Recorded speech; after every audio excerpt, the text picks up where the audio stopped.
নমস্কাৰ সকলোকে। আজি হাঁহৰ ৰেচিপি এটা লৈ আহিছোঁ। আহকচোন চাওঁ মইনো কিদৰে বনাওঁ। এফালে মই কোমোৰা লৈ লৈছোঁ, আলু, পিঁয়াজ, জলকীয়া, আদা নহৰু পেষ্ট, নিজৰ কাৰণে তেজপাত। এইফালে মোৰ কেৰাহীত তেল গৰম হৈ গ'ল। মই গোটা জিৰা কেইটামান দি দিছোঁ আৰু এটা শুকান জলকীয়া, তেজপাত, লং, ইলাচি, ডালচেনিকেইটাও দি দিছোঁ। এতিয়া মই অকণমান ৰঙচুৱা হ'ব দিম।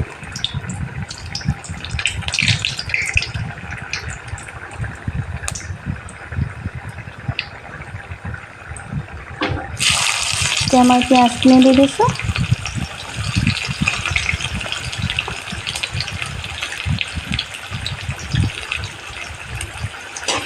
পিঁয়াজখিনি এতিয়া অকণমান ৰঙচুৱা হ'ব দিম।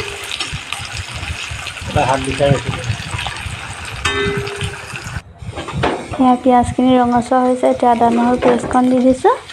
এতিয়া অকণমান টাইম আকৌ মই ৰঙচুৱা হ'ব দিম। জলকীয়াও দি দিছোঁ। মাংসত অলপ জ্বলা হ'লে খাই ভাল লাগে। এয়া মই অকণমান টাইম এনেকৈ লৰাই ভাজি থাকিম।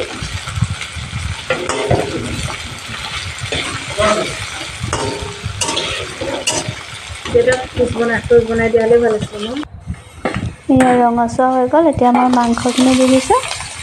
এতিয়া মাংসখিনি অকণমান টাইম ভাজি থাকিম।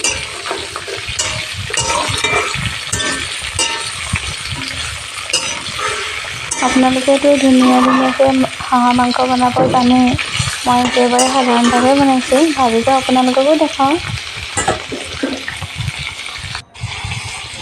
এতিয়া মই সোৱাদ অনুযায়ী নিমখ দিম।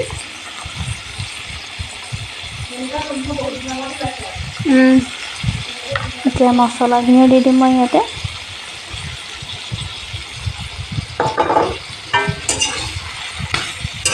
অলপ টাইম ভাজি থাকিম।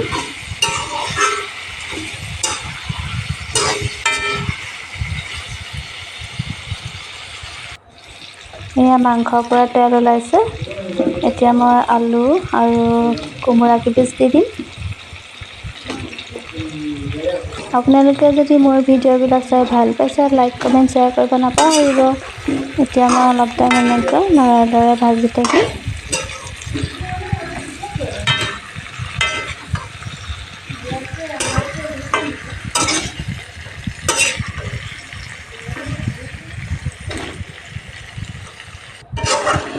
এয়া কোমোৰা গলি গ'ল একেবাৰে, দেখিছেনে?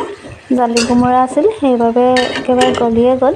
এতিয়া মই অকণমান গৰম পানী দিম।